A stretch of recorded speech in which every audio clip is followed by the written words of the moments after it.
I'm with my colleagues, Maggie Haberman and Dean Baquet, who are not only stars of the New York Times, but of a new film called The Fourth Estate on Showtime about the coverage, essentially, of the Trump administration since the election. And I want to ask you this, Dean. Early in the film, you say this is going to be a great fucking story. Mm-hmm. I'm glad you said it. A little later, yeah. You and the publisher published a letter to the readers, which to this day I have to confess, as an ardent New York Times reader, is a bit of a mystery to me, which read to some degree like an apology. Yeah. But an apology for what? It was not meant to be an apology. I think what it was meant to say to readers is, okay, the media did not predict this. The media didn't understand this was going to happen. You should know our reaction to that is going to be to keep reporting hard. That's a hard thing to get across in a letter, and I don't think that letter quite did it. But it was not meant to be an apology, because frankly, I don't think we have anything to apologize for. You said it's a great fucking story, which is a classic journalistic approach to this. What a story. What a fucking story.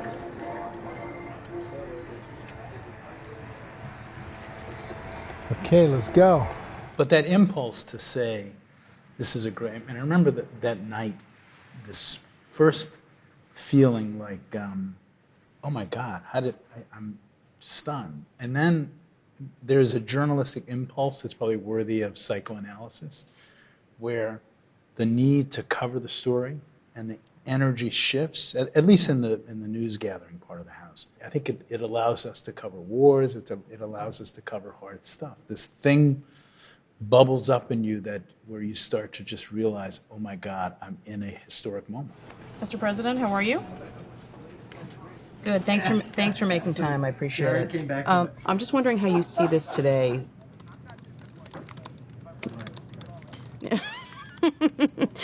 What did you say to Ryan about this today? You don't? Right. Okay. Is there anything your team could have done differently, or anything anybody could have done differently? Maggie, I would say that probably the biggest initial difference between Trump and all his predecessors was what we now talk about commonly as the question of truth and lying and the attack on journalists. Would you agree? This is somebody who is completely animated by approval, and what he sees on TV matters to him more than almost anything. And then approval from certain news outlets. The New York Times is the major one for him. It's his hometown paper, and it's the one that he's been trying to get approval from for decades. I mean, he gets very angry at what gets written about him, but there is some level to which this is just a game for him, and his supporters... The presidency is a game. Well, certainly, but I actually meant the attacks on the press. He's not sincere when he says fake news a lot of the time. And so it ignites something that he doesn't actually follow through with, and then he can't really control, and that's very dangerous.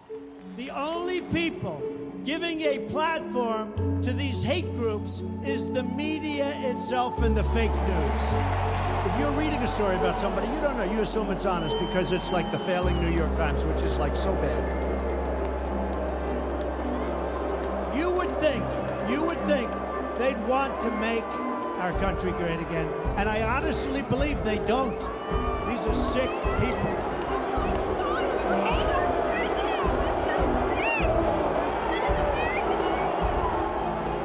You used the word lying and you used falsehood in a tweet recently. I don't remember that being the case. He is not the first president of the United States to ever lie. No, I think it probably began with George Washington. That's right. Is it because the lying is so much more? Is it different in any other way? Or is it because of the nature of the media environment? It's flagrant. Every president has lied.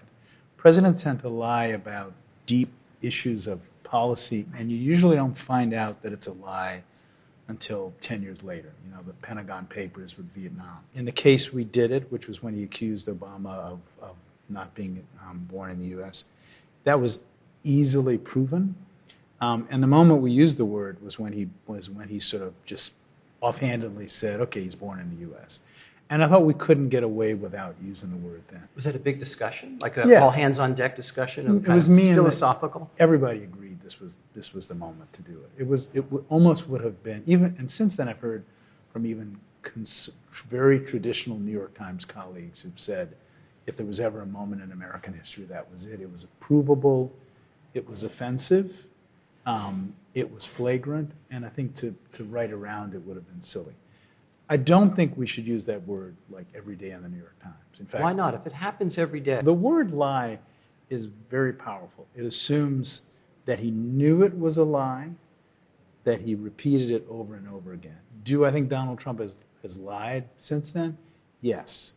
But I'm not sure it's always had those characteristics. Now, you recently tweeted this. Trump told 2 demonstrable falsehoods this AM, one about his administration's policy of separating undocumented immigrant kids, including abbreviated infants, from their parents, which he tried to claim wasn't his own policy. The other was falsely claiming his own aide didn't give him a BG briefing. You used the word falsehood with the same thing in mind as Yeah. Dean is discussing. I do work for the New York Times. I tend to do what my boss wants. Number one, but number two, You don't always have I to don't do always have. But that tweet set off. I didn't entirely understand why, other than that I think that for a lot of Trump's critics, their frustration with the inaction of Congress gets transferred to reporters. What he did was provably not true, hence demonstrable falsehood. No one's trying to elide what actually Does happened. he know he's lying? I don't think But he knew. I don't think he knew. I don't think he had any idea that one of his aides did that. And most presidents are actually not aware at that Because he's so granular level. isolated? No, Because he's not curious? Because that's not the kind of level at which presidents typically are made aware. XYZ official is going to be doing a background briefing with the press at 3 o'clock in the afternoon in the briefing room isn't usually the kind of thing presidents get involved with. Most presidents, however, would seek to find out before they tweeted a reaction, and that is the difference. I think this is a guy who made money building apartment buildings for very wealthy people who could not get into fancy Upper East Side white glove buildings. And I think that it really seemed to make him angry from the conversations I've had with him. It makes him really angry when the New York Times, which he sees, rightly or wrongly, as the ultimate establishment institution, questions him, criticizes him, or covers him in a way that he thinks of as a negative. They're not treating him in the real estate sense like Yes. the Rudin family or Yes, the Rose family. I think that really pisses him off. He said, a lot of people used to laugh at me. They're not laughing so much anymore. And that is how he feels, except that what's frustrating to him is he feels like he secured the biggest piece of property in the country, the most impressive address in the country, and he still feels like he's not being taken seriously, and that's what drives him nuts. By the way, that's not. Lyndon Johnson felt the same way. Totally. Richard Nixon felt the same way. Bill Just Clinton, not to some as extent, yeah, felt the just same way. not as No, just not as vocally. yeah. It's driven a lot Yeah. of presidents. It's not unique. It's just that it is so visible. Does he lie for sport, just for the hell of it? Sometimes he likes to see what he can get away with. That's always a big. There's a Zotz factor of trying to see how far he can push the envelope. So We had a conversation some months ago, and you said the inside of the White House was like the Bloods and the Crips. And as a result, let's say that. and as a result should of write this, That would be a good story. That was just an assignment given right here. That as a result, when you have warring factions in any organization, the White House, people are ratting each other out on the phone, which is good for reporting, if not necessarily great for the country. Is it still the things have changed now? Personnel has changed a lot since we last talked. Is it still like that? No, it's more like the five families of the. It's like the Gambinos and the God. I mean, it's like what I mean is like it's not there. It's not just two warring factions, and that there's a picking a side. There's a bunch of different fiefdoms. Oh, so it's like the five families. It's gangs in New York. I'm sorry. There we go. One of the angles of attack that Trump takes against the New York Times is that it's somehow failing. In fact, if you're going to be honest with me, Trump is good for business, is he not? Yeah, he's made our audience care deeply about news. He's made everybody care a lot about news, and I think people understand that they're seeing a big deal news moment, and that's good for us. Sure, it is. How crazy is the Russia investigation making Donald Trump the longer it goes on? I don't know what scale we're grading on. I think it's funny.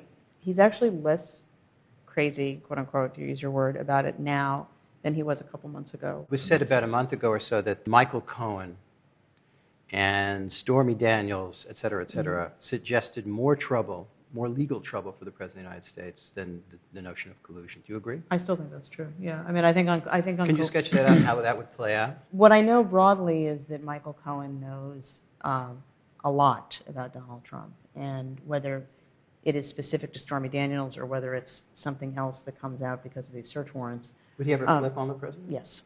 He would. Yes. Why? Because he's in such deep trouble. Because you have two options when the government has their foot on your throat, which is you either keep fighting, which you only do if A, you're completely certain you won't be nabbed in some way, and B, if you have money to do it, or you flip. If he did flip, what series of disasters would that spell for the presidencies? I mean, I think that Michael Cohen could open a huge window onto various activities of the president, both business and personal, that might be considered damaging. Again, I don't know exactly what he would say or what he might have, but Michael Cohen was involved in. He was his bagman. You've compared this story to 1968, civil rights movement, Vietnam, there are some huge moments in post-war American history. Is American democracy in peril here, and how do you frame that in the paper? Yeah.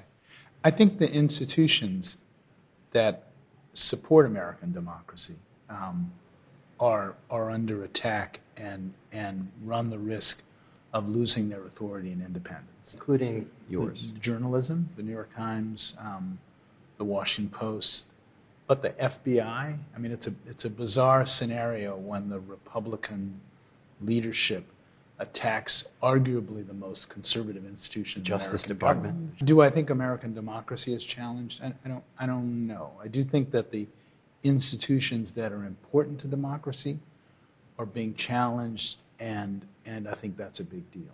I do. I think that's a huge deal. I also think that what the Trump presidency has illustrated is the limits of a lot of our institutions.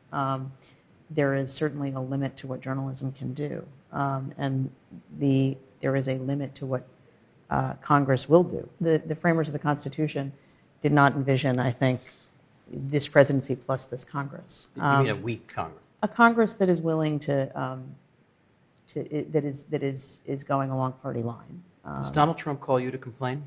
He has. What does he say? Thinks we're quote unquote haters, and the conversation ended with my inviting him to send me a list of all of his legislative accomplishments that he thought weren't being covered, which he did, Yeah. and which we then ran a graphic that listed them and showed what the actual results were. But I didn't hear from him afterward. That's it. Imagine not. Dean Baquet, Maggie Haberman, thank you so much. Thank you.